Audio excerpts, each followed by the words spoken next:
TDAH. O que é TDAH, né, gente? É um transtorno do neurodesenvolvimento caracterizado por um padrão persistente de desatenção e hiperatividade e impulsividade que tem como característica interferir no funcionamento e no desenvolvimento das pessoas. Eu sou o Dr. Wagner Pádua, sou cardiologista e psiquiatra. O nosso tema hoje é sobre uma das patologias mais conhecidas e mais demandadas hoje no nosso consultório. Os sintomas, eles geralmente começam na infância, por volta aproximadamente de 12 anos de idade, mas podem acometer e ser levados até a vida adulta. E o mais importante, esses sintomas precisam impactar de forma efetiva o desenvolvimento social, educacional, profissional da pessoa. Muito bem, o TDAH, gente, ele acomete aproximadamente 5 a 15% das crianças, mas muitos especialistas hoje consideram o TDAH super diagnosticado, né? Há um excesso de diagnóstico e eu queria chamar a atenção de vocês aqui um pouquinho. Nós temos hoje, gente, uma sociedade que impõe, tanto às crianças quanto ao adulto, uma quantidade excessiva de atividades, né? Em relação aos adultos, né, gente, uma atividade de trabalho, de desempenho acadêmico muito grande e um acúmulo de atividades muito grande, né? Em relação à criança, eu faço uma crítica, assim, muito importante em relação hoje às escolas, à metodologia e à competência dos professores em lidar hoje com as crianças modernas, que são estimuladas por N entradas, né? Não há como negar hoje o papel das redes sociais e o papel da tecnologia. Então, muitas vezes, gente, o que nós estamos é diante de crianças não desatentas, mas crianças desinteressadas. O que a gente quer dizer com isso? Como o desinteresse precede a atenção, que precede a memória e o aprendizado, então, gente, muitas vezes essas crianças estão diante de atividades desinteressadas, tá bom? O diagnóstico é predominantemente na criança, viu, gente? Mesmo que ele seja diagnosticado na vida adulta, é muito importante que o histórico dessa pessoa na infância, na adolescência principalmente, já seja uma adolescência com a presença dos sintomas. A prevalência específica no adulto, ou seja, é possível diagnosticar exclusivamente no adulto? Essa pessoa não teve TDAH na adolescência e começou a desenvolver na vida adulta? Pessoal, até pouco tempo atrás, isso não era muito aceito na psiquiatria. Mais de uns anos para cá, acredita-se que sim. Os estudos têm mostrado que aproximadamente 6% dos casos em adultos, e nós estamos falando aproximadamente de 360 milhões de adultos com TDAH, o que é realmente muita coisa. Nosso papel agora é o diagnóstico. Segundo, nós vamos seguir os critérios do DSM-5, que é o Manual de Doenças Psiquiátricas americano, e que nós seguimos aqui no Brasil. O DSM-5, ele classifica o TDAH de 3 tipos: predominantemente desatenção, predominantemente hiperatividade e impulsividade,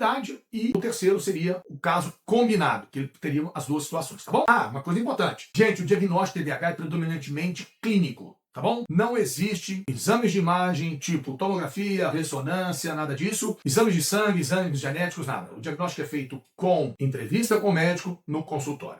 Vamos começar com falta de atenção aos detalhes. Essa é a primeira característica. Isso inclui cometer erros e descuidos na escola, no trabalho, em outras atividades. Segundo item, dificuldade de concentração, né? A pessoa tem muita dificuldade em manter a atenção durante reuniões, palestras, atividades de escola e principalmente sessões de leitura e estudo. É muito comum a criança ou adolescente, né, relatar que está lendo um texto e quando chega no final ele já não lembra do que estava no início, ou está diante de uma palestra, uma reunião, é perguntado de alguma coisa e não se lembra do que estava sendo conversado. Terceiro item, uma dificuldade de escuta. As pessoas têm uma dificuldade muito grande, frequentemente estão pensando em assuntos dispersos que não estão relacionados ao assunto específico. Quarto item, dificuldade de concluir tarefas, né? Essa questão de não seguir a metodologia, as etapas, e, consequentemente, procrastina muito. Essa é uma característica muito importante do paciente com TDAH. A quinta, são pessoas geralmente desorganizadas, né? Então, tem dificuldade em organizar documentos, as mesas de trabalho são muito atrapalhadas, muito bagunçadas, né? Os pertences do quarto é muito desarrumado, os pertences de trabalho ou de escola geralmente são muito desarrumados e tem uma enorme dificuldade de gerenciar o tempo, né? A sexta, gente, ele geralmente evita tarefas que exigem uma concentração muito grande. O que acontece? A dificuldade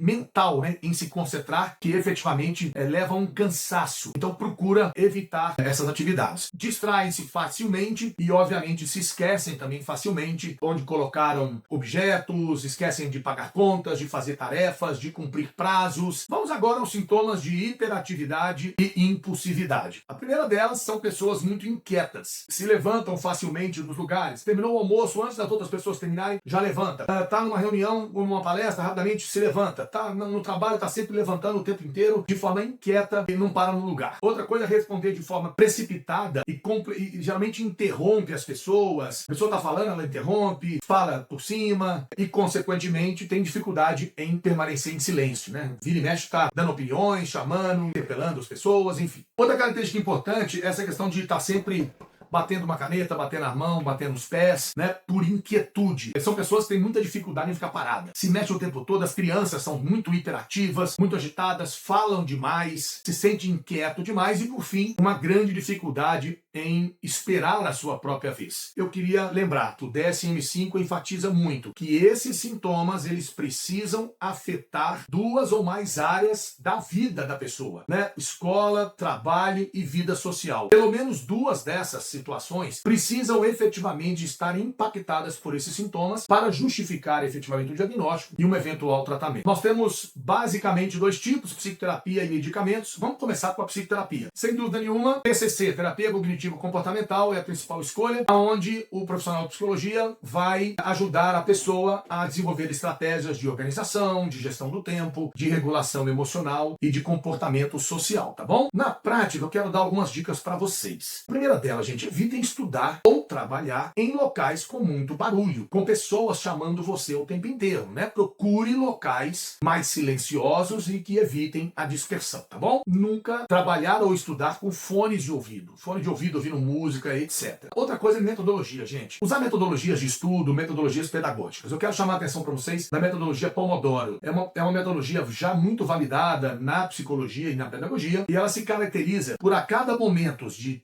períodos de 40 a 50 minutos de estudo, dar em pausas de 10 a 15 minutos para descansar, para dispersar a mente, você tomar um café, tomar uma água, enfim, né? Se distrair. Essa metodologia costuma ajudar bastante a aumentar a concentração e a eficiência. Mais um ponto, gente. Seja organizado em suas tarefas. Comece a fazer e termine a fazer. Isso é muito importante para que você tenha metodologia. Mais uma coisa, evitar sobrecarga de tarefas e compromissos, tá? Aprenda a falar não, aprenda a não acumular tarefas demais, né? Não queira abraçar o mundo num dia só. Não imponham aos seus filhos múltiplas atividades, tá? Balé, escola, futebol, esporte, música, etc. Muita atividade, porque você acaba que desgasta a criança, tá bom? Uma dica especial, se você tem filho ou filha com TDAH ou com suspeita de TDAH, procure a professora da escola, procura a criança sentar na frente para evitar a dispersão na sala e principalmente procurar uma professora especializada ou uma atenção pedagógica especializada para o seu filho ou para a sua filha. Por fim, gente, medicamentos. Nós temos 2 tipos de medicamentos. Nós temos os estimulantes e os não estimulantes. Vamos começar com os estimulantes. Nós estamos falando predominantemente de metilfenidato, Ritalina, lisdexanfetamina, Venvance. Essa é a classe mais eficaz, mais utilizada e mais reconhecida nas diretrizes como primeira escolha no tratamento TDAH.